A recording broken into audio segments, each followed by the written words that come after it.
दोस्तों, क्या आपके मन में कभी यह सवाल आया है कि जिसे आज हम भारत की प्रथम महिला शिक्षिका कहते हैं, उसे पढ़ाया किसने था? क्या कभी आपने सोचा है कि कोई महिला जो पढ़ना सीखती है, अपने हक का और अधिकार पहचानती है, वह अकेले इतनी लंबी और खतरनाक लड़ाई आखिर कैसे लड़ पाती है? क्या आपके मन में यह सवाल कभी उठा कि हमारा समाज देवी देवताओं की पूजा तो बड़े गर्व से करता है, लेकिन जो महिला सच में देवी जैसा साहस लेकर खड़ी हुई, उसे इतिहास में धीरे धीरे क्यों भुला दिया गया? क्या आपने कभी गौर किया कि जब भी सच सवाल बनकर खड़ा होता है, तो सत्ता के लोग उसे या तो छुपा देते हैं या इतना छोटा कर देते हैं कि वह खतरनाक न लगे? और सबसे जरूरी सवाल, क्या आपके मन में यह ख्याल आया कि हर बार, हर दौर में खेल क्यों सिर्फ बहुजन इतिहास के साथ ही किया जाता है? दोस्तों, आज की इस वीडियो में हम इन्हीं सवालों के पीछे छुपे सच को परत दर परत खोलने वाले हैं। तो अगर आप तैयार हैं इतिहास की उस गली में जाने के लिए जहां सवाल पूछना अपराध था, तो वीडियो को अंत तक देखिए। और अगर आप हमारे चैनल पर पहली बार आए हैं तो सब्सक्राइब कर लीजिए। अगर पहले से जुड़े हैं तो कमेंट में जरूर बताइए कि आप यह वीडियो किस जगह से देख रहे हैं। अब जरा अपनी कुर्सी की पेटी बांध लीजिए, क्योंकि हम आपको उस दौर में लेकर जाने वाले हैं जहां महिलाओं का कोई सामाजिक अस्तित्व नहीं था, जहां महिला एक इंसान नहीं, घर के कमरे में कैद की गई एक चीज मानी जाती थी, जहां न उसे पढ़ने का अधिकार था, न बोलने का अधिकार, और न ही अपने ऊपर हो रहे शोषण पर सवाल उठाने की इजाजत। आज की इस कहानी में हम जानेंगे माता सावित्रीबाई फुले के बारे में। सबसे पहले यह समझेंगे कि जब उनकी शादी हुई तब वह अनपढ़ थीं। उन्हें अक्षर पहचानने का मौका तक नहीं मिला था। तो सवाल यह है, एक अनपढ़ महिला भारत की पहली महिला शिक्षिका आखिर कैसे बन गई? और दूसरा, शायद सबसे असहज सवाल, जब एक महिला पढ़ने लगती है तो सत्ता को उससे डर क्यों लगने लगता है? आज हम इन्हीं सवालों का जवाब इतिहास से नहीं, सच से निकालेंगे। जब सावित्रीबाई फुले की शादी हुई तब वह पढ़ी लिखी नहीं थी, और यह कोई अपवाद नहीं था। यह उस समय की व्यवस्था का नियम था। उस दौर में महिला को शिक्षा देना समाज सुधार नहीं, समाज विरोध माना जाता था। यह मान लिया गया था कि महिला अगर पढ़ेगी तो सवाल करेगी, और अगर सवाल करेगी तो आज्ञाकारी नहीं रहेगी। इसलिए उसे अनपढ़ रखना धर्म बना दिया गया। लेकिन यहीं से कहानी एक अलग मोड़ लेती है। सावित्रीबाई के जीवन में एक ऐसा व्यक्ति आता है जिसे इतिहास अक्सर सिर्फ पति कहकर आगे बढ़ जाता है, लेकिन सच ये है कि वह उस समय की पूरी सामाजिक व्यवस्था से सीधे टकराने वाला इंसान था। उस व्यक्ति का नाम था ज्योतिराव फुले। ज्योतिराव ने यह नहीं पूछा कि समाज क्या कहेगा। उन्होंने यह नहीं सोचा कि धर्म नाराज होगा या नहीं। उन्होंने एक सीधा सवाल पूछा, अगर ज्ञान इंसान को इंसान बनाता है, तो महिला को उससे दूर क्यों रखा जाए? यहीं से सावित्रीबाई का जीवन बदलना शुरू होता है। रात के सन्नाटे में घर के भीतर चुपचाप अक्षरों से परिचय कराया जाता है। कोई तख्ती नहीं, कोई स्कूल नहीं, कोई सार्वजनिक घोषणा नहीं, क्योंकि उस समय एक महिला का पढ़ना भीड़ के सामने नहीं, छुपकर ही हो सकता था।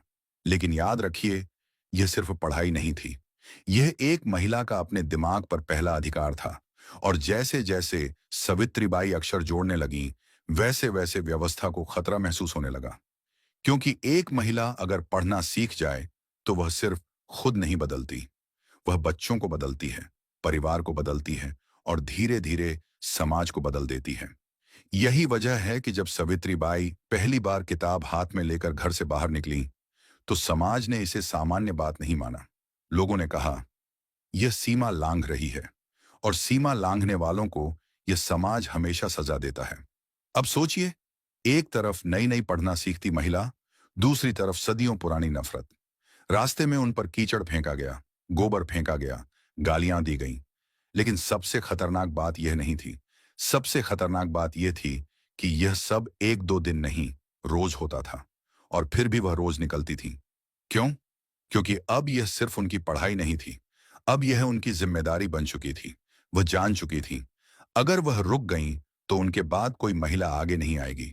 यहीं से सावित्रीबाई फुले सिर्फ सीखने वाली महिला नहीं रहीं, वह तैयार हो रही थी सिस्टम से टकराने के लिए।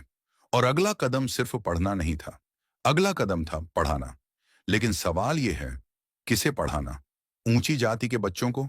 नहीं, समाज के उन्हीं बच्चों को जिन्हें देखकर लोग नाक सिकोड़ते थे। दलित, बहुजन, लड़कियां। और यही वह पल था जब यह साफ हो गया कि यह शिक्षा नहीं, सीधी चुनौती है। अगले भाग में हम देखेंगे, जब सावित्रीबाई ने स्कूल खोला तो समाज ने उन्हें सिर्फ रोका नहीं, उन्हें मिटाने की कोशिश की। और फिर भी वह क्यों नहीं टूटी? जब सावित्रीबाई फुले ने दलित और बहुजन बच्चों के लिए पढ़ाने का फैसला किया, तो यह सिर्फ एक स्कूल खोलना नहीं था। यह एक ऐलान था कि ज्ञान अब किसी एक जाति की जागीर नहीं रहेगा। और यही ऐलान समाज के लिए सबसे बड़ा खतरा बन गया। स्कूल खुला, कुछ बच्चे आए, डरे हुए, सहमे हुए, क्योंकि उन्हें सिखाया गया था कि पढ़ना उनके हिस्से का सपना नहीं है। लेकिन जैसे ही वे अक्षर जोड़ने लगे, व्यवस्था को अपनी हार दिखाई देने लगी। अब विरोध और खुला हो गया। लोग स्कूल के बाहर खड़े होते, हंसते, ताने मारते, कभी बच्चों को डराते, कभी माता पिता को धमकाते। कहा गया, अगर बच्चे स्कूल गए तो समाज में जीना मुश्किल हो जाएगा।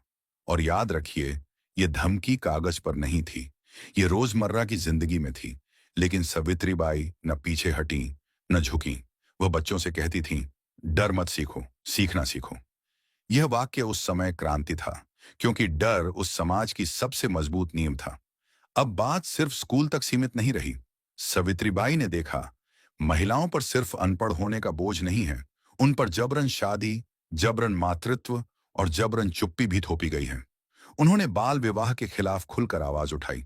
सोचिए, उस दौर में जब बच्चियों को खिलौनों से पहले घूंघट दे दिया जाता था, एक महिला कह रही थी, यह अपराध है। यह बात धर्म को चुभी, समाज को चुभी और सत्ता को सबसे ज्यादा चुभी। लेकिन सावित्रीबाई यही नहीं रुकी। उन्होंने उन महिलाओं के लिए आश्रय खोले जिन्हें समाज पाप का परिणाम कहकर घर से निकाल देता था। विधवाएं, बलात्कार पीड़ित महिलाएं, अवांछित गर्भ से जूझ रही महिलाएं। उस समय इनके साथ खड़ा होना सुधार नहीं, खुला अपराध था। लेकिन सावित्रीबाई ने एक साफ बात कही, अपराध महिला का नहीं, व्यवस्था का है। यह लाइन इतिहास में नहीं मिलती, लेकिन उनके हर काम में जिंदा दिखती है। यहीं से उनके खिलाफ नफरत और तेज हो गई। कहा गया, यह महिला समाज बिगाड़ रही है, यह धर्म के खिलाफ है, यह परंपरा तोड़ रही है। लेकिन सच यह था, वह परंपरा नहीं तोड़ रही थी, वह अन्याय तोड़ रही थी। अब जरा रुकिए और आज के समय से इस पल को जोड़कर देखिए। आज भी जब कोई बहुजन महिला सवाल उठाती है, तो सबसे पहले उसके चरित्र पर हमला होता है। आज भी जब कोई महिला व्यवस्था को चुनौती देती है, तो कहा जाता है, यह सीमा लांघ रही है। तो सवाल यह है, क्या सच में समय बदला है या हमने सिर्फ भाषा बदल ली है? सावित्रीबाई फुले यह सब जानती थी। इसीलिए उन्होंने कभी यह उम्मीद नहीं की कि समाज उन्हें स्वीकार करेगा। उन्होंने सिर्फ इतना तय किया था, मैं रुकूंगी नहीं। और यही जिद आगे चलकर उन्हें उस मोड़ तक ले गई जहां उन्होंने सिर्फ पढ़ाया नहीं, समाज को शर्मिंदा कर दिया। अगले भाग में हम देखेंगे, जब महामारी आई तो वही समाज जो उन्हें गालियां देता था, कैसे चुप हो गया और कैसे एक बहुजन महिला सिस्टम की गैर मौजूदगी में इंसानियत बनकर खड़ी हुई। फिर वह समय आया जब बीमारी ने जाति नहीं देखी, धर्म नहीं देखा, परंपरा नहीं देखी। प्लेग आया और जैसे ही महामारी फैली, वही समाज जो सावित्रीबाई को गालियां देता था, वही समाज अपने दरवाजे बंद करके बैठ गया। सत्ता गायब थी, व्यवस्था चुप थी, धर्म अपने मंत्रों में व्यस्त था। और उस अंधेरे में एक बहुजन महिला बिना किसी पद, बिना किसी सुरक्षा, बिना किसी प्रचार के सड़कों पर उतरी। बीमारों को उठाया, उन्हें अस्पताल पहुंचाया, उन लोगों को छुआ जिन्हें छूने से पूरा समाज डर रहा था। यहीं पर सावित्रीबाई फुले सिर्फ शिक्षिका नहीं रही, वह उस समाज के लिए आईना बन गई जिसने हमेशा ज्ञान की बातें की, लेकिन इंसानियत से भागता रहा। और इसी सेवा में वह खुद बीमार पड़ी। और यही वह पल था जहां एक सवाल हमेशा के लिए छोड़ दिया गया, क्या सच बोलने वालों को हर बार अपनी जान की कीमत चुकानी ही पड़ती है? आज उनकी मौत को बलिदान कह दिया जाता है, सेवा कह दिया जाता है। लेकिन सच ये है, ये सिर्फ बलिदान नहीं था, ये उस सिस्टम की हार थी जो एक बहुजन महिला के कंधे पर पूरे समाज की जिम्मेदारी डालकर खुद बच निकला।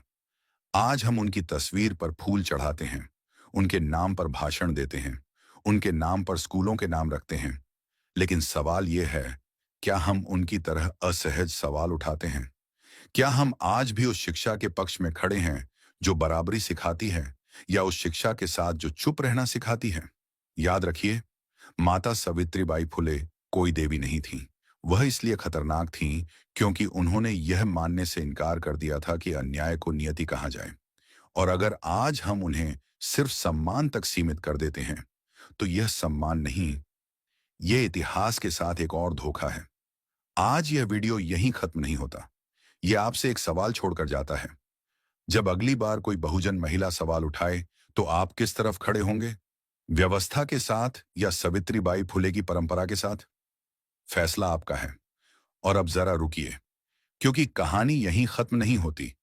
माता सावित्रीबाई फुले को याद करना आसान है, लेकिन उनके सवालों को जिंदा रखना मुश्किल।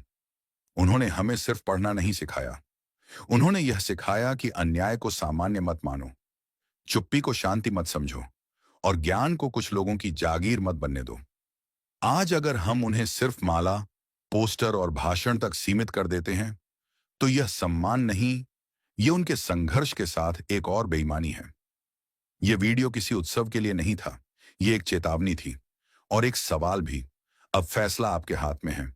अगर आपको लगता है कि इतिहास को नीचे से लिखा जाना चाहिए, अगर आपको लगता है कि बहुजन संघर्षों को छुपाया नहीं, बताया जाना चाहिए, और अगर आपको लगता है कि सावित्रीबाई फुले जैसे लोग सिर्फ अतीत नहीं, आज की जरूरत है, तो इस चैनल से जुड़िए। ये चैनल मनोरंजन का मंच नहीं है, ये सवाल उठाने की जगह है। ये उन आवाजों का साथ है जिन्हें बार बार चुप कराने की कोशिश की गई। अगर आपने अभी तक चैनल को सब्सक्राइब नहीं किया है, तो आज ही जुड़ जाइए। और अगर पहले से जुड़े हैं, तो कमेंट में लिखिए आप इस वीडियो को कहां से देख रहे हैं, क्योंकि यह यात्रा अकेले नहीं चलती, ये साथ चलने वालों से बनती है। नमो बुद्धाय। जय भीम।